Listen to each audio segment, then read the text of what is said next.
En el nombre del Padre, y del Hijo, y del Espíritu Santo. Amén. Ave María Purísima, sin pecado concebida. Continuamos con nuestra historia sencilla de la filosofía, aprovechando el precioso libro de Rafael Gambra. Ya nos encontramos en la filosofía cristiana y vamos a ver justamente cómo influye el cristianismo, y veremos también en este video uno de los grandes pensadores antiguos de la filosofía, que es San Agustín. Lo primero que decimos es que el cristianismo no es una filosofía. No es una filosofía, pero es el hecho central de la historia del hombre, y por ello ha tenido y tiene una inmensa influencia en el desarrollo de la investigación filosófica. De hecho, el cristianismo ha dado lugar a una segunda época de la filosofía. Recordemos que el cristianismo vino a proteger y guiar al mundo en la caída del Imperio Romano, salvando mucho de la cultura clásica. Sabemos que el cristianismo contiene un conjunto de verdades reveladas, o sea, verdades no conocidas por la inteligencia, sino enseñadas por Dios. Dios se manifestó y manifestó su designio de salvación, y quiso que el hombre conozca su situación en el mundo y qué es lo que necesita para salvarse. La ley y los antiguos profetas serán perfeccionados por nuestro Señor Jesucristo, y esta buena nueva, este evangelio, cambiará la situación del hombre en el mundo, permitiéndole alcanzar la gloria eterna del cielo. Este nuevo espíritu de amor está destinado a penetrar en todo y en todos. Así, entonces, la filosofía cristiana llenará toda la edad de la historia. El dogma cristiano, o sea, aquellas verdades reveladas o inspiradas que la Iglesia declaró como tales, no son filosofía, pero tampoco son algo irracional. Y tampoco la Iglesia o el dogma impone al pensador determinadas soluciones filosóficas. Estas verdades suprarracionales pertenecen a un orden superior, que es el conocimiento por fe. Es un conocimiento que evidentemente influirá en la filosofía, pero eso no quitará que existan una ilimitada posibilidad de soluciones filosóficas. La fe ayudará al filósofo cristiano a estar orientado con unas directrices fundamentales, y sobre todo se convertirá en un límite. Le permitirá también al creyente darse cuenta si se ha equivocado. Repetimos entonces que el cristianismo despierta ese adormecido impulso filosófico, ya decadente después de Roma, y la filosofía cristiana comprenderá dos grandes periodos claramente diferenciados en su historia. Del siglo I al IV, llamado patrística; del siglo IX al XV, llamado escolástica.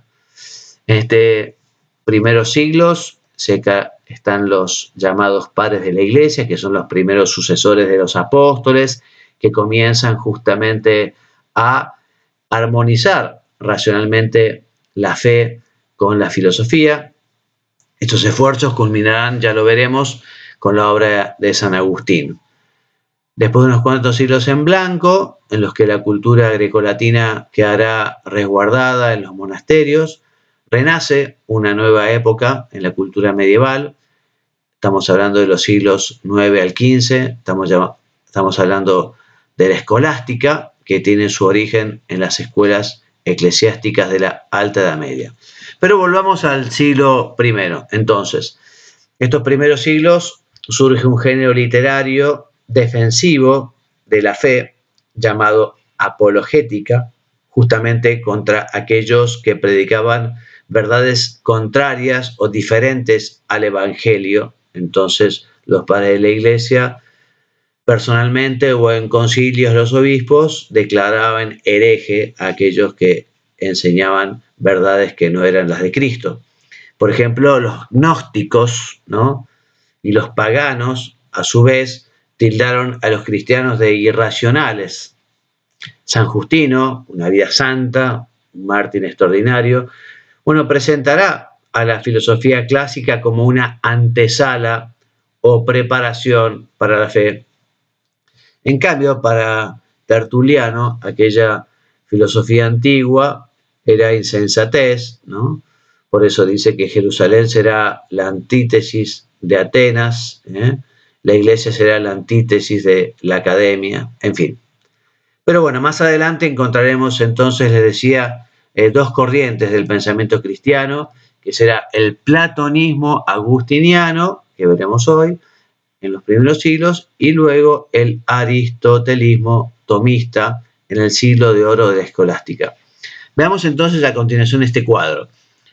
Antigüedad, siglos 1 a 4, los apologetas como San Justino y Tertuliano, la patrística con San Agustín como máximo representante, una transición del siglo 5 al 8, el inicio de la escolástica del siglo 9 al 11 con Escoto, Eriúgena y San Anselmo, su madurez con el siglo 13 con San Bernardo y Abelardo, el siglo de oro, que es el aristotelismo cristiano con San Alberto y Santo Tomás, y luego comienza su decadencia con la filosofía del franciscanismo con San Buenaventura y Escoto, y con la decadencia en el siglo XIV con Occam. Entonces, ¿qué decir de San Agustín? San Agustín, años 354 a 430, uno de los más grandes pensadores cristianos, que nace en Numidia, territorio romano del norte de África, lo que hoy es Túnez y en otro tiempo fue Cartago. Vivió una juventud despreocupada y bastante escéptica, alegre e inconsciente, pero su profunda sinceridad le lleva a plantearse profundos problemas filosóficos sobre la verdad, sobre el sentido de la vida. En un principio profesó la filosofía gnóstica, la del persa Mani, que defendía la existencia de dos principios, uno del bien y otro del mal, que luchan entre sí. Luego abandona el escepticismo por antinatural e ilógico y comienza a profundizar en la filosofía platónica. Allí abre su mente a verdades eternas, y en esta búsqueda de la verdad se convierte, gracias a su sinceridad y a las oraciones de su madre Santa Mónica. Si leen las confesiones, recomendadísimo, van a encontrar allí todo su itinerario, todo su peregrinar, toda su conversión. Este espíritu apasionado del obispo de Hipona lucha contra el paganismo y las herejías. Acuérdense de aquel dios de Platón, ¿no? Entonces existía un mundo de las ideas para Platón, aquel uno de Plotino, el mundo ideal, que es el mismo ser de Dios, aquellas ideas divinas que se confunden también en la simplicidad de su ser. En cambio, el mundo exterior, que sirve para descubrir el rastro de Dios, ¿no? Entonces Dios es quien tiene el ser por esencia, ya nos dirá el cristianismo. Su esencia es su misma existencia. Las cosas tienen una esencia, pero hubo un tiempo en que no existieron, y además llegará un tiempo en que dejarán de existir. Dios es un ser por sí, no por otro, es pura actividad cognoscitiva y amorosa, actividad personal y providente. Dios es activo en el sentido de las tres facultades anímicas capitales: memoria, entendimiento y voluntad. El Padre es la memoria, la continuidad e identidad de Dios consigo mismo. El Hijo es el conocimiento que tiene Dios de sí mismo. Y el amor que tiene Dios, que tiene a Dios en sí mismo, ese amor suyo, es el Espíritu Santo. El alma no preexistió, como dirá Platón, en un mundo anterior, sino que fue creada por Dios de la nada e infundida en un cuerpo.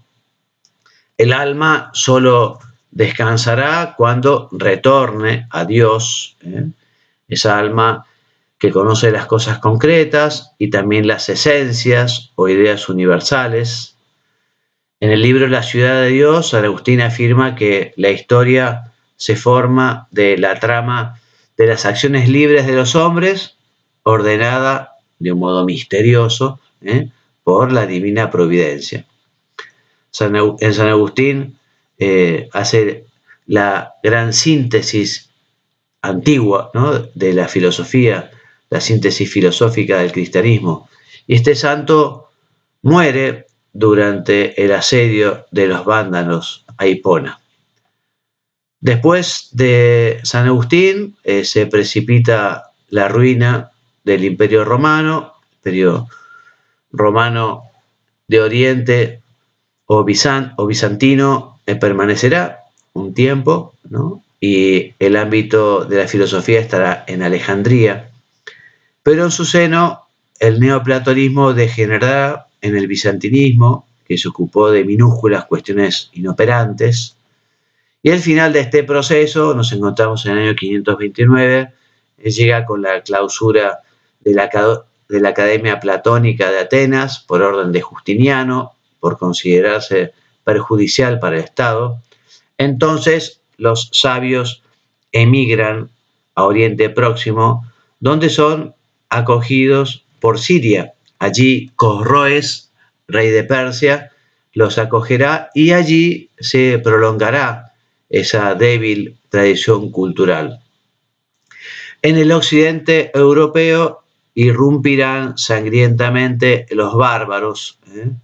Por lo tanto, del siglo V al siglo IX no existe la filosofía en Europa.